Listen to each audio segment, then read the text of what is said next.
بسم الله الرحمن الرحیم. د قوانینو صرف په سلسله کې دا زمونږه 38 نمبر درس دی. ان شاء الله تعالی په دې درس کې به مونږه د قال او د باع والا قانون دا په تفصیل سره ذکر کوو. تدې قانون خلاصه دا ده چې هر هغه واو او یا چې هغه متحرک وي او دغه حرکت دا لازمی وي او تدغه واو او یا ما قبل دا مفتوح وي او دغه مفتوح حرف دا وسره په یو کلمه کې وي، نو تدې واو او یا په الف سره بدلول دا واجب او ضروری دی. تدې قانون د پاره ډیر شرایط دي او غالبا تدې قال او باع والا قانون د پاره چې څومره شرایط دي نو دونه شرایط دا د نورو قوانینو د پاره نشته دی. په دغه شرایطو کې بعض وجودي شرایط دي او بعض عدمی شرایط دي. د عدمی شرایطو نه زمون مراد موانع دي. کوم وجودي شرایط دي نو تدغه ټولو شرایطو په یو وخت کې په دغه کلمه او په دغه لفظ کې موجود کېدل دا ضروری دي. که په دغه وجودي شرایطو کې یو شرط هم نو نو بیا به په دغه لفظ کې دا قانون دا نه جاری کیږي.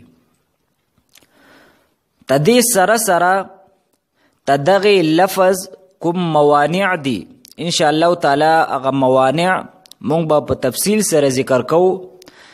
نو تدغه لفظ تدغه موانع نه پاک کېدل او تدغه موانع په دغه لفظ کې نه کېدل دا ضروری دي.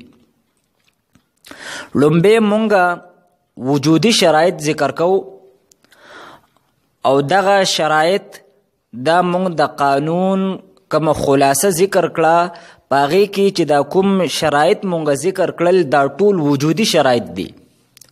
تدغه ټولو شرایطو په یو وخت کې موجود کېدل دا ضروری دي. که په دغه شرایطو کې یو شرط هم نو نو په دغه لفظ کې به دا قانون دا نه جاری کېږي.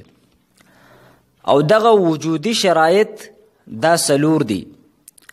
لومبه شرط مونږه دا ذکر کو چې دغه واو او یا دا متحرک وي، یعنی په دغه واو او په یا د پاسه یا زبر وي یا پیش وي او یا تدې لاندې کسره وي.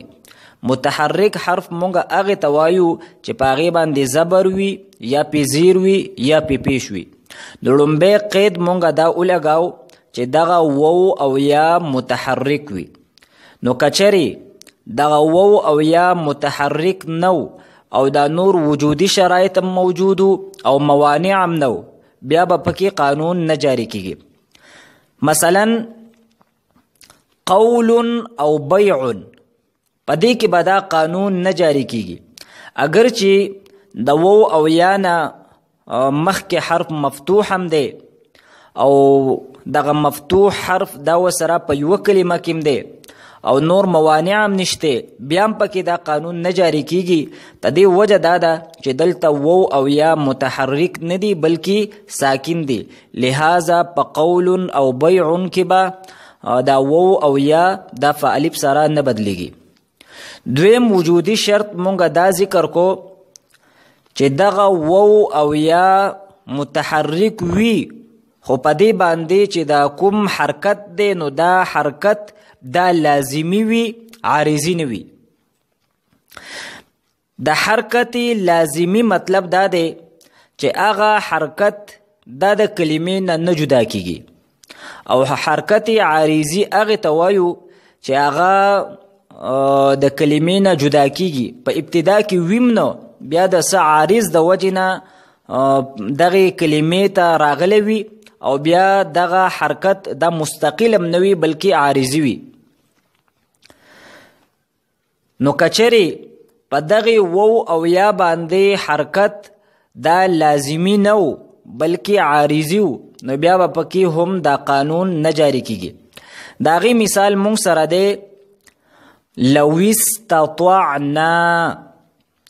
نو دلته په لویس کې کم وو دی نو دا متحرک دی، یعنی د وو د لاندې کسره ده او تدینا مخکې کم حرف دی لام دا مفتوح هم دی او دغه مفتوح حرف دا وسره په یوه کلمه کې دی، بیا هم دا وو مونږ په الف سره نه بدلو.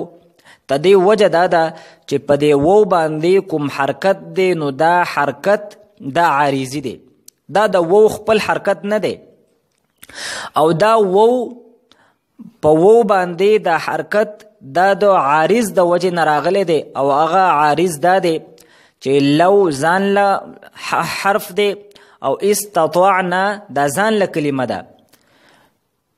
نو اوس دا دواړه مونږه یو ځای کوو، نو تدې په منځ کې چې دا کومه حمزه وصلي ده په استطعنا کې مونږه دا وغورځوله نو مونږ سره جوړ شو لو او بیا الته حمزه وصلی مونږه غورځولې ده، نو د وو او د سین په منځ کې التقا د ساکنینو راله. نو چې کله التقا د ساکنینو راله نو مونږ وو له د کسري حرکت ورکو، نو په اصل کې دا وو دا خو ساکن دی لیکن په دې باندې دا حرکت دا ته دې عارض د وجه نه راغلی دی، لہذا په وو باندې چې کوم حرکت دی نو دا لازمی نه دی بلکې عارضي دی. اوس که مونږه دا دواړه لفظونه جدا کوو نو بیرته به وو ساکن کیږي. مثلا مونږه لو ځان لوایو او استطعنا ځان لوایو، نو په دې صورت کې به د وو نه د کسرې د حرکت دا ختمیږي، لہذا په وو باندې کوم حرکت دی نو دا حرکت عارضی دی، لہذا په دې وو کې به دغه د قال والا قانون دا نه جاری کیږي. دریم وجودي شرط مونږه دا ذکر کو چې تدغه وو او یا ما قبل دا مفتوح وي. کچری مفتوح نو نو بیا به پکې دا قانون نه جاری کیږي. مثلا قیمون او حولون په دې دواړو لفظونو کې به دا قانون نه جاری کیږي، اگر چې وو او یا متحرک دی حرکت میں لازمی دی، لیکن تدینا مخکې کوم حرف دی نو دا مفتوح نه دی مکسور دی. دی وجینا په قیمون او حولون کې به د قال او د باع والا قانون دا نه جاری کیږي. څلورم وجودي شرط مونږه دا ذکر کو چې د وو او یا نه په مخکې حرف باندې کومه فتحه ده نو دغه حرف یعنی د وو او یا نه مخکې کوم مفتوح حرف دی نو دغه حرف د دې وو او یا سره په یوه کلمه کې وي. کچری دغه مفتوح حرف په ځان له کلمه کې او دا وو او یا دا په ځان له کلمه کې نو بیا به پکې هم دا قانون نه جاری کیږي. مثلا سیقولو په دې کې یا متحرک دی او تدې د حرکت هم لازمی دی او ما قبل تدې مفتوح دی، لیکن څلورم نمبر کوم وجودي شرط مونږه ذکر کړی دی هغه شرط نشته دی او هغه شرط داو چې دغه مفتوح حرف دا د وو او د یا سره په یوه کلمه کې او دلته سین دا ځان له کلمه ده او یقولو دا ځان له کلمه ده، لہذا په سیقولو کې به د قال او د باع والا قانون دا نه جاری کیږي. نو حاصل دا شو چې وو او یا به مونږه په الف سره ال بدلو چې کله په دې کې سلور شرایط وي او دغه سلور وانه موجود وي.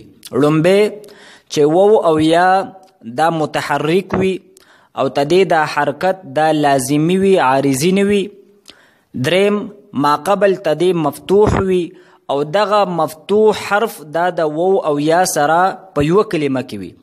نو تدې سره سره کم موانع دي، په دغه موانعو کې یو مانع هم نه موجود نو مونږ به دغه وو او یا په الف سره بدلو.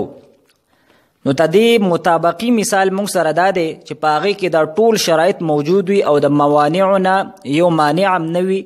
نو د وو مثال مونږ سره دی قوله. په دې مثال کې وو متحرک هم دی او تدې حرکت دا لازمی دی، ما قبل تدی مفتوح دی او دغه قاف د دې وو سره په یو کلمه کې دی، لہذا دغه وو دا مونږ په الف سره بدل کو نو مونږ سره د قولنه جوړ شو قال. او د یا مثال مونږ سره دی بیاعا، دلته یا متحرکه ده او په دې باندې چې کوم حرکت دی هغه لازمی دی او د یا نه مخکې حرف با ده او دغه مفتوح ده او دغه با وسره په یو کلمه کې ده او کوم موانع دي په هغه موانعو کې یو هم نشته دی، لہذا دغه یا دا مونږ په الف سره بدل کړه نو مونږ سره د بیعانه باع جوړ شو. ان شاء الله تعالی تدی قانون د پاره کم موانع دي دا به مونږه په آینده درس کې وایو. واخر دعوانا ان الحمد لله رب العالمين.